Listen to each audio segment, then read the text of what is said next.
Yang satu lagi yang masalah sholat, mengapa sholat kita, ibadah kita tidak terasa nikmat, padahal dalam sholat itu hakikatnya kita menghadap bertemu dengan Allah. Sholat kok nggak nikmat? Lagi makan apa? Kalau di Medan yang paling enak apa? Iga. Apa? Bika Ambon. Apa lagi?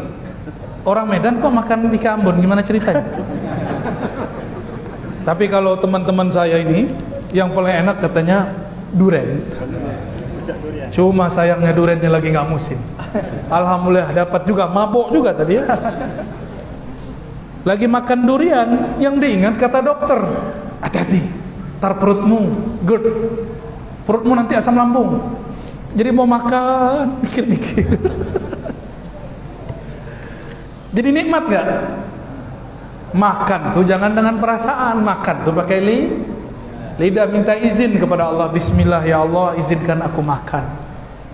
Nikmati itu makanan, nikmat tuh makanan. Orang berumah tangga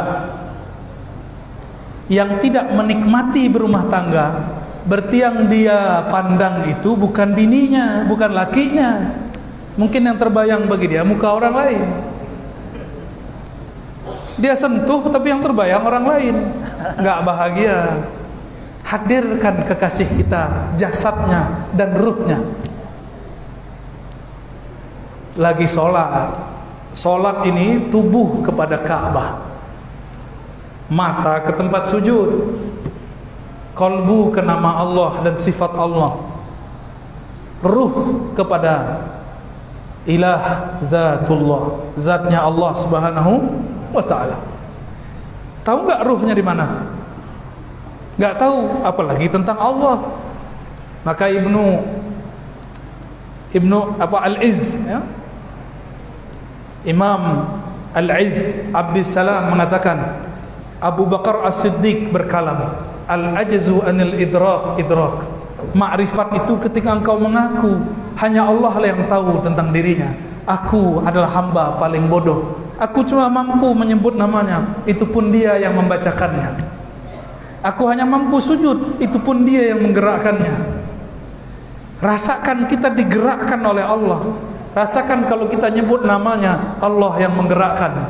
Itulah makna Allahumma a'inni ala zikrika. Ya Allah, bantu lidahku nyebut nama Engkau. Ya Allah, bantu kalbuku berkiblat ke nama Engkau. Di saat itulah seorang hamba dapat menikmati solatnya.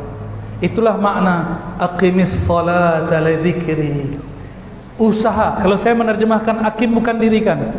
Usahakanlah menyempurnakan solat untuk mengingat Allah. Solat kita mungkin belum sepenuhnya ingat Allah, maka jangan pernah bangga dengan solat itu. Itulah rahasianya kenapa habis assalamualaikum kita baca istighfar. Astaghfirullah ya Allah, solatku tidak khusyuk.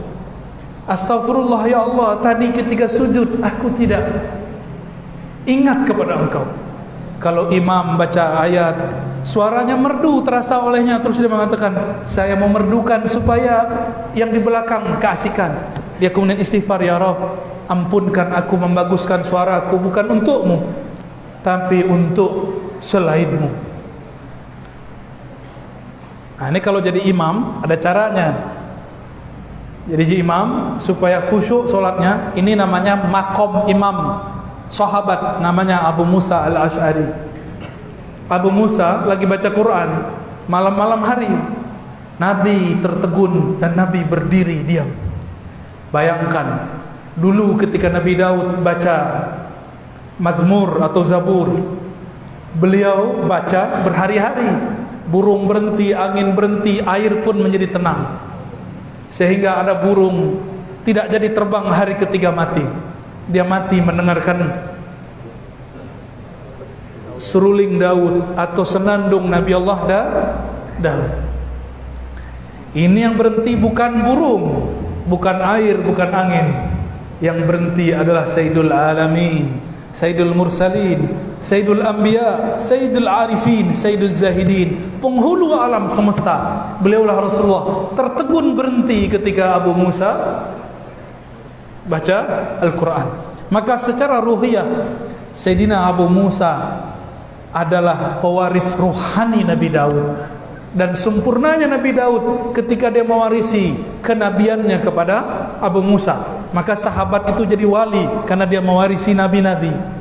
Ulama pewaris para nabi. Ini ulama kita nggak tahu nih pewaris nabi siapa nih ya. Semuanya yang mewarisi Imam Mahdi cuma satu, yang mewarisi nabi cuma satu, Al-Ghaus di akhir zaman namanya Al-Mahdi. Ya, kita paling cuma warisi sebagian saja.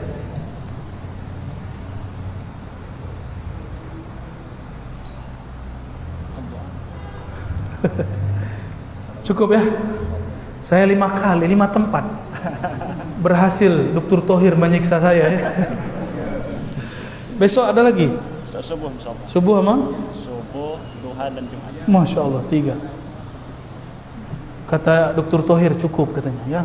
Saya takut sama dia ya. Baik Bapak Ibu yang muliakan Allah, apabila orang-orang meragukan akidah Ahlus Sunnah, maka bawalah sanad. Apabila orang meragukan nasab habaib, bawalah nasab.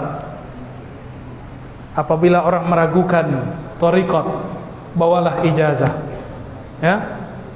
Apabila orang meragukan Allah Subhanahu wa taala, bawakanlah hujjah-hujjah mengenai wujudnya Allah Subhanahu wa taala. Semoga kita yang hadir malam ini diberkahi oleh Allah Subhanahu wa taala. Semoga umat Nabi Muhammad ini diberikan kesabaran, ketabahan, ditancapkan kalimah tauhid la ilaha illallah dalam kalbunya, ditumbuhkan cinta kepada Rasulullah sallallahu alaihi wasallam, dikembangkan, dipancarkan cahaya dari dirinya, dari dalam pikirannya hanya mencintai Allah dan kekasih Allah Nabi Muhammad sallallahu alaihi wasallam. Ala hadhihi da'awat wa hadhihi al-maqasid wal ghayat. Al-Fatihah.